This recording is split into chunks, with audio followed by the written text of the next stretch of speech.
ਤੇ vice president ਜੇਡੀ ਵੈਂਸ ਜੋ Denmark ਦਾ ਜਿਹੜਾ ਆਈਲੈਂਡ ਹੈਗਾ ਗ੍ਰੀਨਲੈਂਡ ਉੱਥੇ ਪਹੁੰਚੇ ਹੋਏ ਸੀ ਤੇ ਉਹ ਹੁਣ ਵਾਪਸ ਆ ਰਹੇ ਆ। ਉਹਨਾਂ ਦਾ ਬੜਾ ਵਿਰੋਧ ਹੋਇਆ ਉੱਥੇ। ਕਿਸੇ ਵੀ ਜਿਹੜੀ ਪਬਲਿਕ ਪਲੇਸ ਆ ਉੱਥੇ ਅਲਾਉ ਨਹੀਂ ਕੀਤਾ ਗਿਆ, ਨਾ ਹੀ ਜੇਡੀ ਵੈਂਸ ਨੂੰ, ਨਾ ਹੀ ਉਹਨਾਂ ਦੀ ਵਾਈਫ ਜਿਹੜੀ ਊਸ਼ਾ ਵੈਂਸ ਆ।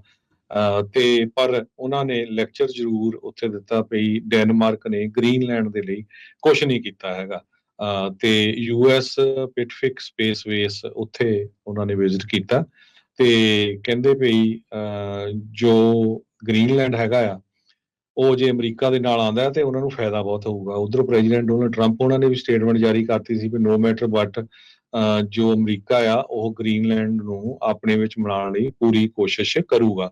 ਡੈਨਿਸ਼ ਪ੍ਰਾਈਮ ਮਿਨਿਸਟਰ ਮੈਟੇ ਫਰੈਡਰਿਕਸਨ ਉਹਨਾਂ ਨੇ BBC ਨੂੰ ਦੱਸਿਆ ਵੀ ਜਿਹੜੇ ਕਮੈਂਟ ਡੈਨਮਾਰਕ ਦੇ ਵਿਰੁੱਧ ਜਿਹੜੀ ਵੈਂਸ ਉਹਨਾਂ ਨੇ ਪਾਏ ਆ ਉਹ ਬਹੁਤ ਰੋਂਗ ਆ। ਅਸੀਂ ਹਮੇਸ਼ਾ ਹੀ ਅਮਰੀਕਾ ਦੇ ਨਾਲ ਖੜੇ ਆ, ਹਰ ਵੇਲੇ ਉਹਨਾਂ ਦੇ ਨਾਲ ਜਿਹੜਾ ਬੁਰਾ ਸਮਾਂ ਆਉਂਦਾ ਸੀ ਉਹਦੇ ਲਈ ਖੜੇ ਹੈਗੇ ਆ।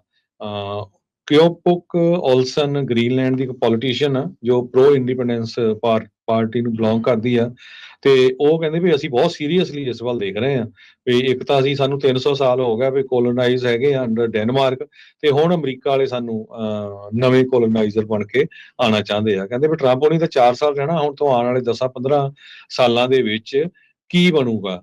ਸੋ ਪ੍ਰੈਜ਼ੀਡੈਂਟ ਜਿਹੜੀ ਵਾਈਸ ਪ੍ਰੈਜ਼ੀਡੈਂਟ ਜੇਡੀ ਵੈਂਸ ਉਹਨਾਂ ਦਾ ਜਿਹੜਾ ਸਪੀਚ ਸੀ ਉਸ ਨੂੰ ਡੈਨਮਾਰਕ ਜਾਂ ਗ੍ਰੀਨਲੈਂਡ ਦੇ ਵਿੱਚ ਲੋਕਾਂ ਨੇ ਪਸੰਦ ਨਹੀਂ ਕੀਤਾ। ਡੈਨਮਾਰਕ ਦੇ ਫੋਰਨ ਮਿਨਿਸਟਰ ਲਾਰਸ ਲੋਕੇ ਰਸਮੁਸਨ ਉਹਨਾਂ ਨੇ ਇਹ ਕਿਹਾ ਆ ਵੀ ਇਹ ਪ੍ਰੋਵੋਕਡ ਸੀਗਾ। ਸੋ ਇਹ ਬਿਲਕੁਲ ਜੋ ਵਾਈਸ ਪ੍ਰੈਜ਼ੀਡੈਂਟ ਆ ਉਹਨਾਂ ਨੂੰ ਇਹਦੇ ਬਾਰੇ ਜਿਹੜੇ ਕਮੈਂਟ ਆ ਨਹੀਂ ਕਰਨਾ ਚਾਹੀਦਾ ਸੀ। ਡੈਨਿਸ਼ ਪ੍ਰਾਈਮ ਮਿਨਿਸਟਰ ਨੇ BBC ਨੂੰ ਇਹ ਦੱਸਿਆ ਵੀ ਜੋ ਕਮੈਂਟ ਆ ਰਹੇ ਆ ਇਹ ਇੰਟਰਨੈਸ਼ਨਲ ਰੂਲਸ ਇਹਦੇ ਸੰਬੰਧ ਦੇ ਵਿੱਚ ਬਿਲਕੁਲ ਦੇਖਣੇ ਚਾਹੀਦੇ ਹੈਗੇ ਆ, ਉਹਨਾਂ ਨੂੰ ਤੋੜਨ ਦੀ ਕੋਸ਼ਿਸ਼ ਕੀਤੀ ਜਾ ਰਹੀ ਹੈਗੀ ਆ।